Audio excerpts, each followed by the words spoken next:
Cuando se menciona la palabra infierno, muchas personas imaginan inmediatamente un lugar donde almas conscientes arden eternamente en llamas sin fin. Esa imagen ha sido muy difundida durante siglos.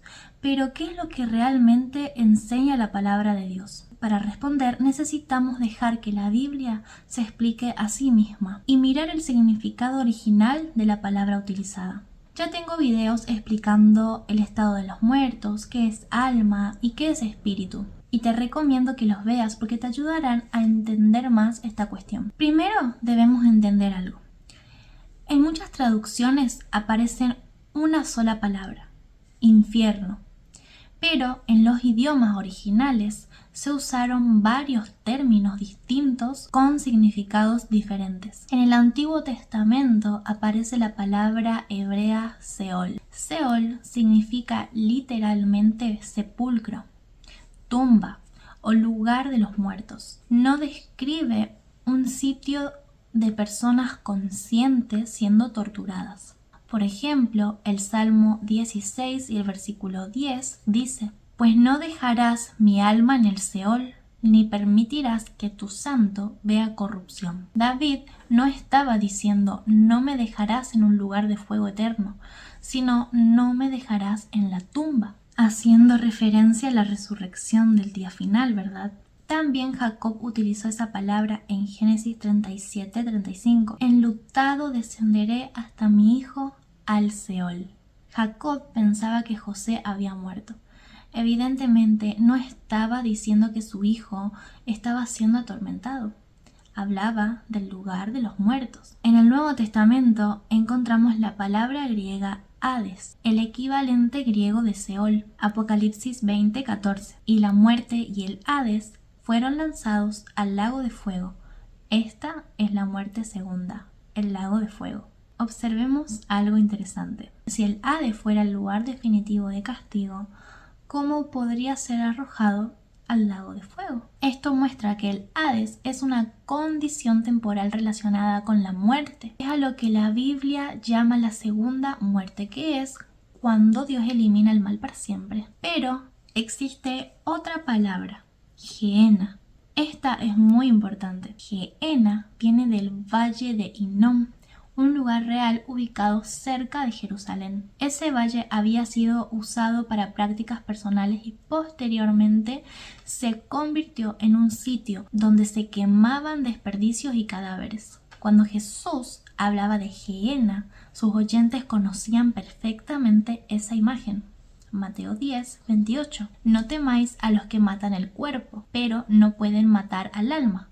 Más bien, temed a aquel que puede destruir tanto el alma como el cuerpo en la Gehenna». Jesús usó una imagen conocida para hablar de destrucción final, juicio y eliminación del pecado. Observemos que el texto dice destruir, no mantener vivo eternamente para torturar. Entonces, quizás muchos se pregunten, ¿pero qué ocurre con el fuego eterno? La Biblia utiliza esta expresión. Por ejemplo, en Judas 1 y el versículo 7 leemos: «Asimismo, Sodoma, Gomorra y las ciudades vecinas, que de la misma manera fornicaron y fueron tras vicios contra lo natural, son puestas por ejemplo, sufriendo la pena del fuego eterno». Pero Sodoma y Gomorra no continúan ardiendo hoy, sino que el defecto fue eterno. La destrucción fue definitiva. Es la consecuencia eterna. Isaías 34 y el versículo 10. «No se apagará ni de noche ni de día, perpetuamente subirá su humo». No significa un fuego literal ardiendo eternamente hasta nuestros días. Expresa un resultado permanente. Además, la Escritura enseña en Romanos 6 y el versículo 23 que la paga final del pecado es muerte. Ezequiel 18:20 dice: «El alma que peca, esa morirá». No dice vida eterna en sufrimiento, sino muerte. Y también enseña que los malos serán destruidos en Salmo 37:20. «Pero los impíos perecerán, y los enemigos de Jehová serán consumidos como el sebo de los carneros, se disiparán como el humo». Hay algo importante para pensar y reflexionar.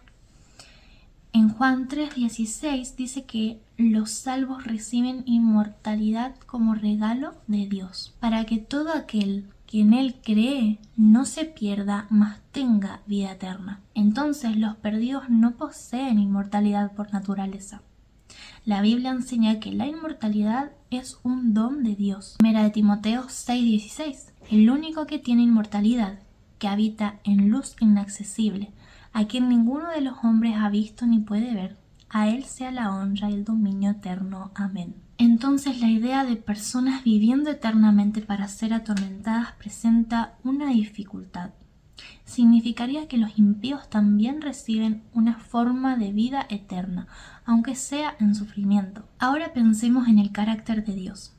Primera de Juan 4, el versículo 8 dice: el que no ama no ha conocido a Dios, porque Dios es amor. Y segunda de Pedro 3:9: el Señor no tarda su promesa como algunos la tienen por tardanza, más bien es paciente para con todos, porque no quiere que nadie se pierda, sino que todos procedan al arrepentimiento. La Biblia presenta un juicio real, serio y justo, pero no un Dios encontrando placer en el sufrimiento interminable. Al final del conflicto, el pecado no continuará existiendo para siempre. Apocalipsis 21:5. El que estaba sentado en el trono dijo: he aquí, yo hago nuevas todas las cosas. Y dijo: escribe, porque estas palabras son fieles y verdaderas. Apocalipsis 21:4. Y Dios enjugará toda lágrima de los ojos de ellos. No habrá más muerte, ni habrá más llanto, ni clamor, ni dolor, porque las primeras cosas ya pasaron. Porque si el pecado y el sufrimiento siguieran existiendo eternamente en algún lugar del universo, entonces el dolor nunca habría sido eliminado completamente. Más que una invitación al miedo, el Evangelio es una invitación a la vida. Yo he venido para que tengan vida y para que la tengan en abundancia. Voy a leer unas citas del libro El conflicto de los siglos, el capítulo 35. Satanás tiene el poder para evocar ante los hombres la apariencia de sus amigos fallecidos. La imitación es perfecta. Los rasgos familiares, las palabras y el tono son reproducidos con una exactitud maravillosa. Dios ha dado a los hombres luz suficiente para que puedan descubrir la trampa. Además, Dios ha prohibido expresamente toda supuesta comunicación con los espíritus de los muertos. El pueblo de Dios debería ser capaz de enfrentarlo, como lo hizo nuestro Salvador con las palabras: escrito está. Satanás hoy puede citar las Escrituras como en los días de Cristo y volverá a pervertir las enseñanzas de ella para sostener sus engaños. Los que quieran permanecer firmes en estos tiempos de peligro deben entender por sí mismos el testimonio de las Escrituras. Debemos estar listos para resistirles con la verdad bíblica de que los muertos no saben nada y de que los que aparecen como tales son espíritus de demonios.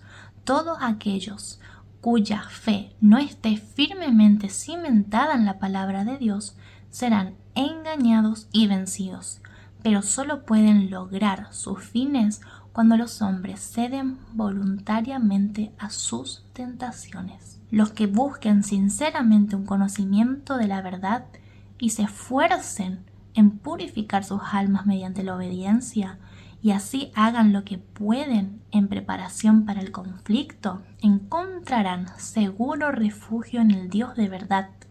La promesa del Salvador es: por cuanto has guardado la palabra de mi paciencia, yo también te guardaré. Él enviará instantáneamente a todos los ángeles del cielo para proteger a su pueblo antes que permitir que una sola alma que confíe en Él sea vencida por Satanás. Espero haber sido clara.